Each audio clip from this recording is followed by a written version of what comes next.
Hello everybody and welcome back to another video on my channel. It's me, PokePidge, your new favourite idiot. The new Pokemon Presents dropped recently and oh my god, it was incredible.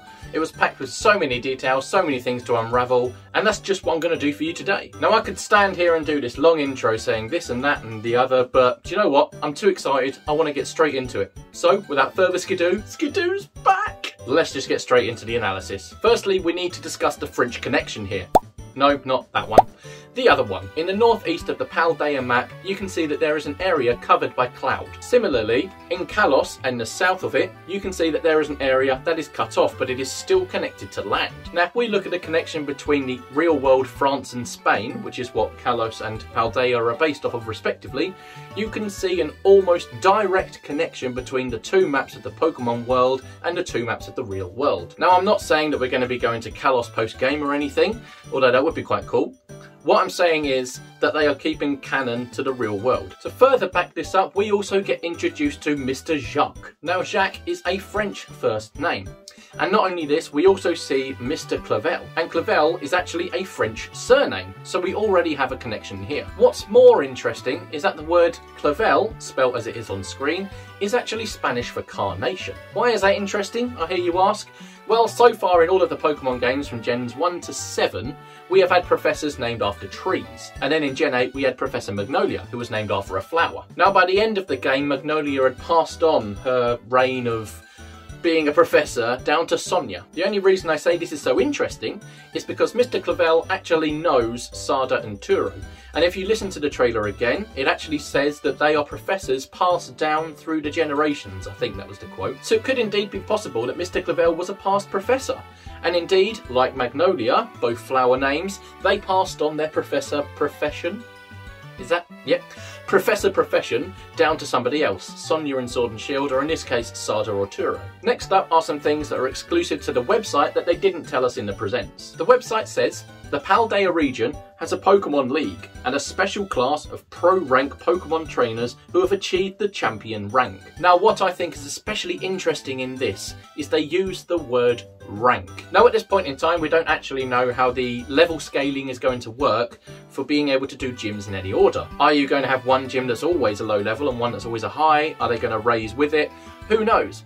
However, using the word rank here, especially in champion rank, I personally think that we're going to be getting ranks for, say, every 2 badges we'll get another rank. So we start at the beginner rank, maybe after 1 badge you get the next rank, and so on and so forth. Similar to what we had in Legends Arceus with the Pokédex completion and the star system. I think we may get something similar. So when you're a rank, I don't know what the word will be, but 3, all of the gyms will be a certain level. And then obviously when you're a rank, I don't know, 9 or something, you'll be able to take on the 8th gym wherever you are and it'll be a high level. Also, that quote about the Pokemon League and saying they have a specialist group of trainers does make it sound like it's going to be an Elite Four of sorts. Or at least definitely a Pokemon League. And then we'll see what we get from there. Now, we haven't had a Pokemon League since Generation 7, so it would be interesting to get that back. Not only this, the website also says, plot your very own path along Victory Road. Now, the use of capitalization there on Victory Road is directly referencing a place name, and we haven't actually had a place called Victory Road since X and Y. That's 9 years ago. So we are nearly 10 years away from having an actual Victory Road. And it sounds like the fact that they're referencing it here in this quote and also capitalising it in this quote means that they are directly referencing somewhere in this region, and we are going to have a Victory Road and Pokemon League. So that's quite interesting. Now, next up, I think it's about time we talk about Grusha. Personally, I really like his character. I think he's a cool addition, pun intended, for the Ice-type gym. And I think, yeah, I think he's going to be a tough battle. He, I hear you ask? Yes, check the website out. Grusha is male. So far, this is a very big misconception around the Pokemon fanbase, and everybody thinks that he is a female. But no, he is male. Now, I can admit that Grusha's appearance does look quite feminine, and he is quite covered up, so it's hard to tell certain aspects. However, I don't know if this is going to be the first trans character in the Pokemon universe or not. Now, I'm not part of the LGBT community myself, so I don't want to speak on their behalf, but personally, just as a fan of the world, I would like to see that, and I hope that's the case. I don't know if we'll ever get an answer for it. It could be an open to interpretation thing, or they could directly reference it, or I could be totally wrong.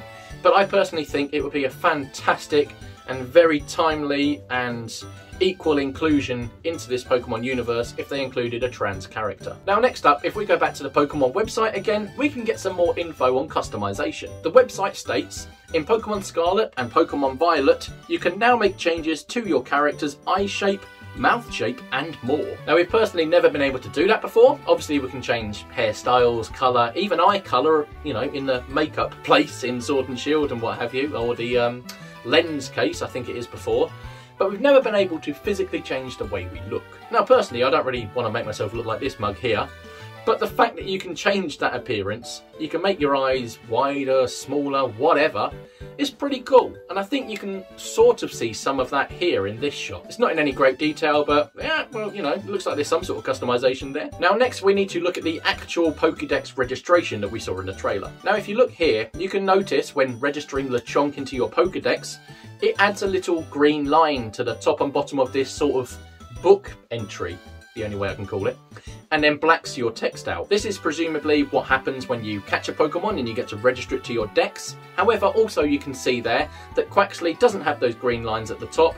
The book's slightly smaller, I believe, and its text is greyed out. Now what this says to me is that that's what happens when you see a Pokemon but don't catch it, and the Lechonk and Sprigatito one there that you see is what happens when you do catch it. But what we can also take from that is that your main rival, probably Nemona, will very likely pick the Pokemon that you are strong against in terms of the starters. For example, you have Sprigatito in your Dex here from the gameplay that we're being shown, and we've seen a Quaxly, Grass beats Water, so I think your main rival is going to be taking the Pokemon that you're strong against, which is a bit of a shame, but do you know what? I'm not bothered. What we can also see here though is that when registering Lechonk, there is an empty space next to it, Pokédex number 11. This shows me that maybe whenever you register a new Pokemon, it's going to show you the evolutionary line in the Pokédex, but equally at the next shot here, you can see the fact that there is a space left on this screen ready for Lechonk's evolution and one grey Pokeball there. So also Lechonk only evolves once. And the fact that it's number 10 just proves that this Pokemon is going to be your early encounter normal type,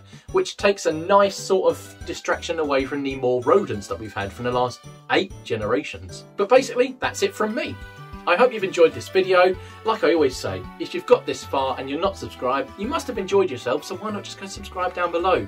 Give me a blue thumbs up, let me know how you are in the comments, let me know if you've found anything that I haven't mentioned that you haven't heard anybody else talk about, any theories you've got, let me know. I love talking about this stuff. Or if there's anything you think I've said wrong, tell me that as well. Either way, thank you for watching this episode, and I'll see you again soon. Bye bye. Thank you for watching this video. I do recommend the couple I've put on screen now. I've got the little subscribe circle. Click it if you want.